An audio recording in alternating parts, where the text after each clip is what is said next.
உங்கள் தமிழ் நேசன் TV YouTube channel. தொழிலாளர் சட்டங்களை மீறும் முதலாளிகள் வெளிநாட்டு ஊழியர்களை வேலைக்கு அமர்த்த தடை. டத்தோஸ்ரீ ரமணன் தகவல். தொழிலாளர் சட்ட விதி மீறல்கள், நீதிமன்ற உத்தரவுகளை பின்பற்ற தவறுதல் அல்லது கட்டாய உழைப்பு தொடர்பான குற்றச்சாட்டுகளில் தண்டனை பெற்ற முதலாளிகள் இனி வெளிநாட்டு ஊழியர்களை வேலைக்கு அமர்த்த அனுமதிக்கப்பட மாட்டார்கள் என்று நாடாளுமன்றத்தில் தெரிவிக்கப்பட்டது. தொழிலாளர்கள் சுரண்டப்படுவதை, குறிப்பாக புலம்பெயர்ந்த தொழிலாளர்கள் போன்ற பாதிக்கப்படக்கூடிய குழுவினரின் கடப்பிதழ்களை முடக்கி வைப்பது, ஊதியம் வழங்காமல் இருப்பது போன்ற செயல்களை அரசாங்கம் மிகவும் தீவிரமாக கருதுவதாக மனிதவள அமைச்சர் டத்தோஸ்ரீ ஆர் ரமணன் தெரிவித்தார்.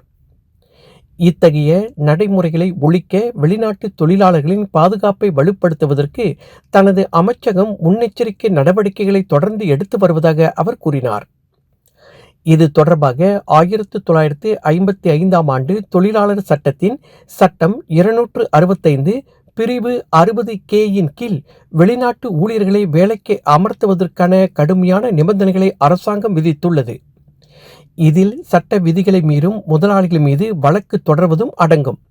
மேலும் தொழிலாளர் துறையின் மூலம் இலக்கு நிர்ணயிக்கப்பட்ட ஆய்வுகள் மற்றும் கண்காணிப்புகள் வாயிலாக அமலாக்கம் பலப்படுத்தப்பட்டுள்ளதோடு தவறு செய்பவர்களுக்கு எதிராக தீர்க்கமான நடவடிக்கைகள் எடுக்கப்பட்டு வருவதாக நாடாளுமன்ற இணையதளத்தில் வெளியிடப்பட்ட எழுத்துப்பூர்வ பதிலில் அவர் குறிப்பிட்டுள்ளார். புலம்பெயர்ந்த தொழிலாளர்கள் துஷ்பிரயோகம் செய்யப்படுவதை தடுக்கவும், குறிப்பாக அடையாள ஆவணங்கள் பறிமுதல் செய்யப்படுவது மற்றும் ஊதிய நிலுவை போன்ற சிக்கல்களை களையவும் அமைச்சகம் எடுத்துள்ள தற்போதைய நடவடிக்கைகளை குறித்து சலயாங் நாடாளுமன்ற உறுப்பினர் வில்லியம் லியோங் எழுப்பிய கேள்விக்கு அமைச்சர் இவ்வாறு பதிலளித்தார். தொடர்ந்து பேசிய அவர், வெளிநாட்டு ஊழியர்கள் எவ்வித இடைத்தரகர்களும் இன்றி நேரடியாக தொழிலாளர் துறையிடம் புகார் அளிக்கும் வகையில் அடுவான் எனும் எளிதான புகார் செயலியை அரசாங்கம் வழங்கியுள்ளதை சுட்டிக்காட்டினார். சமூக பாதுகாப்பு அம்சத்தை பொறுத்தவரை 1969ஆம் ஆண்டு தொழிலாளர் சமூக பாதுகாப்பு சட்டத்தின் சட்டம் 4-ன் கீழ் வேலைக்கால விபத்துகள், ஊனம், மரணம் போன்றவற்றுக்கு விரிவான பாதுகாப்பு வழங்கும் திட்டங்களில் வெளிநாட்டு ஊழியர்கள் இணைக்கப்படுவது கட்டாயமாக்கப்பட்டுள்ளது. கட்டாய உழைப்பு முறையை ஒழிப்பதற்கான தேசிய செயல் திட்டத்தை 2021 முதல் 2025 வரை அமைச்சகம் செயல்படுத்தி வருவதாகவும், இது தடுப்பு, பாதுகாப்பு மற்றும் வழக்கு தொடர்தல் ஆகியவற்றின் மூலம் தனது உறுதிப்பாட்டை வெளிப்படுத்துவதாகவும் அவர் கூறினார். தொழில்துறையில் வெளிநாட்டு ஊழியர்களின் தேவை வணிக தொடர்ச்சியை உறுதிப்படுத்தும் அதே வேளையில் உள்ளூர் தொழிலாளர்களுக்கு முன்னுரிமை அளித்தல், தொழிலாளர் சட்டங்களுக்கு கீழ்ப்படிதல் மற்றும் அரசாங்கத்தால் நிர்ணயிக்கப்பட்ட ஒதுக்கீட்டின் அடிப்படையில் வழங்கல் மற்றும் தேவை சப்ளை அண்ட் டிமாண்ட் கோட்பாட்டின்படியே இது அமையும் என்றும் அமைச்சர் ரமணன் மேலும் தெரிவித்தார்.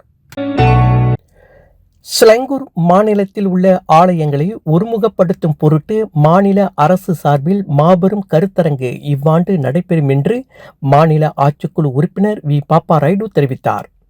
தற்போது ஸ்லங்கூர் மாநிலத்தில் எழுந்து வரும் ஆலய பிரச்சினைகளுக்கு ஒரு நிரந்தர தீர்வு காணும் வகையில் இந்த ஆலய ஒருங்கிணைப்பு கூட்டம் நடைபெற உள்ளதாக அவர் குறிப்பிட்டார்.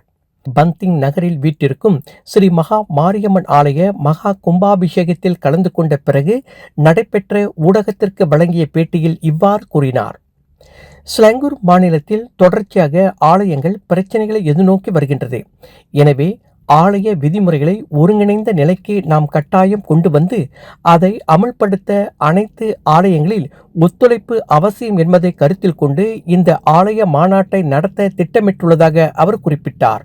10,000 பக்தர்கள் ஓம் சக்தி என்று முழங்க பந்திங் நகரில் தாய் கோயிலாக வீற்றிருக்கும் அன்னை ஸ்ரீ மகா மாரியம்மனுக்கு கங்கை, யமுனை, ராமேஸ்வரம், காசி, வாரணாசி ஆகிய புண்ணிய ஸ்தலங்களில் இருந்து கொண்டு வரப்பட்ட கோடி தீர்த்தங்கள் மூலம் அம்மனுக்கு புனித நன்னீராட்டு விழா நடைபெற்றது.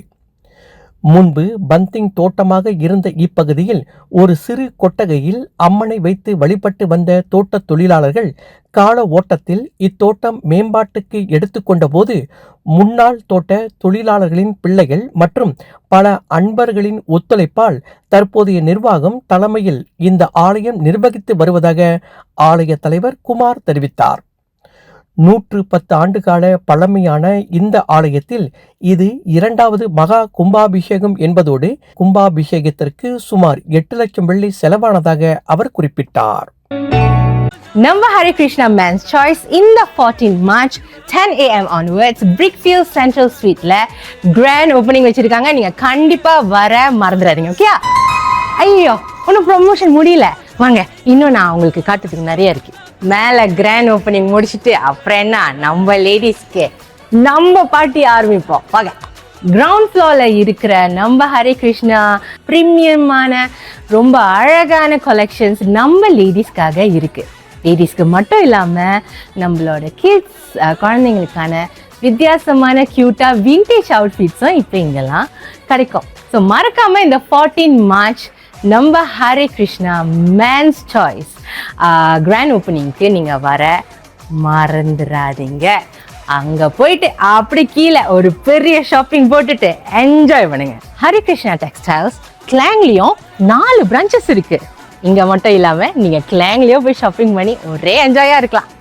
மறக்காமல் அங்கேயும் போய் பாருங்க.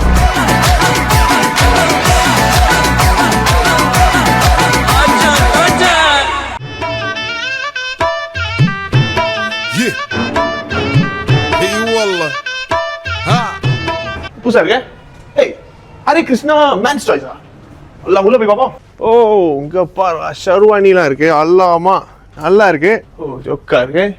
ஓ, ஷூஸ். ஓ, செமையா இருக்கு. இதே ஜோக்கா இருக்கு. அல்லாமா very nice. Oh, casual collections இதுவும் நல்லா இருக்கு. கேஷுவல் கலெக்ஷன் நல்லா இருக்கு. வா, என்னென்ன கலர்ல இருக்கு பாருங்களா. அல்லாமா ஏய் நல்லா இருக்குல்ல. ஸோ 14ஆம் தேதி மார்ச் உங்களுக்கு காலை மணி 10க்கு நம்ம சென்ட்ரல் சூட் 1வது மாடியில் ரொம்ப ஸ்பெஷலாக கிராண்ட் ஓப்பனிங் நடக்க போகுது. Hare Krishna men's choice.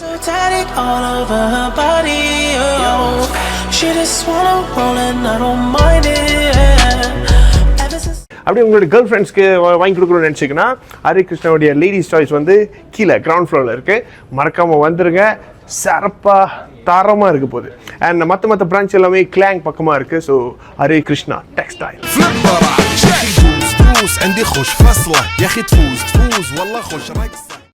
தேசிய நிலநிதி கூட்டுறவு சங்கத்தின் 6 மாநில அங்கத்தினர்கள் வாரிய கூட்டங்கள். தேசிய நிலநிதி கூட்டுறவு கழகத்தின் Johor, Malacca, Pahang, Kelantan, Terengganu, பேரா ஆகிய மாநில அங்கத்தினர்கள் கீழ்கண்ட வாரிய கூட்டங்களில் கலந்து கொள்வதற்கான செய்தி இதன் வழி அறிவிக்கப்படுகிறது.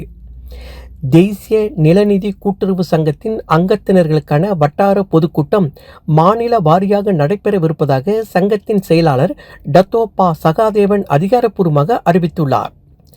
ஜொகூர் மாநில வட்டார பொதுக்கூட்டம் ஜலான் மெங்கி போல் குலுவாங் ஜொகூர் எனும் முகவரியில் அமைந்துள்ள இந்தியர் சங்க மண்டபத்தில் 28/2/2026 சனிக்கிழமை மாலை 4:30 அளவிலும், மலாக்கா மாநில வட்டார பொதுக்கூட்டம் 1/3/2026 ஞாயிற்றுக்கிழமை கிலோமீட்டர் 23 ஜலான் பத்து அம்பாபலாஸ் பம்பான் மலாக்கா எனும் முகவரியில் அமைந்துள்ள தேவி ஸ்ரீ மகா மாரியம்மன் ஆலய மண்டபத்தில் மாலை 4:30 மணிக்கும், பஹாங், கிளாந்தான், தெலங்கானு ஆகிய மாநிலங்களின் வட்டார பொதுக்கூட்டம் 5/3/2026 மாலை 4:30 மணிக்கு கேமரன் மலை, கம்புங் ராஜா, புலுவேலி எனும் முகவரியில் அமைந்துள்ள ஸ்ரீ மகா மாரியம்மன் மண்டபத்தில் நடைபெறும்.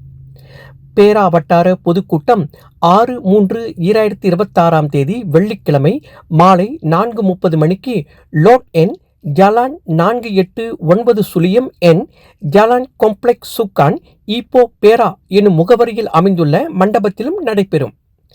தேசிய நிலநிதி கூட்டுறவு சங்கத்தின் துணை சட்ட விதிகளின் பிரிவு 15 கீழ் 2025 ஜூன் மாதம் 30 நாள் அல்லது அதற்கு முன்பு பதிவு செய்யப்பட்ட அங்கத்தினர்கள் மட்டுமே இந்த வட்டார பொதுக்கூட்டத்தில் கலந்து கொள்ள முடியும் என்பதும் இதன் மூலம் அறிவிக்கப்படுகிறது. மேற்கண்ட தகுதிகளை பெற்றுள்ள அங்கத்தினர்கள் தவறாமல் குறிப்பிட்ட நேரத்திற்குள் வட்டார பொதுக்கூட்டத்தில் வந்து கலந்து கொள்ளும்படி தேசிய நிலநிதி கூட்டுறவு சங்கத்தின் செயலாளரும் நிர்வாக இயக்குநருமான டத்தோ பா சகாதேவன் இதன் மூலம் அறிவித்துக் கொள்கின்றார். குறிப்பு: அங்கத்தினர்கள் மறக்காமல் தங்களது அடையாள அட்டையை கொண்டு வரவும். நம்ம தமிழ் நேசன் டிவியை லைக் பண்ணுங்க, சப்ஸ்கிரைப் பண்ணுங்க. சப்ஸ்கிரைபர் பெல் பிரஸ் பண்ணுங்க. இது ஒரு தமிழ் நேசன் டிவி தயாரிப்பு.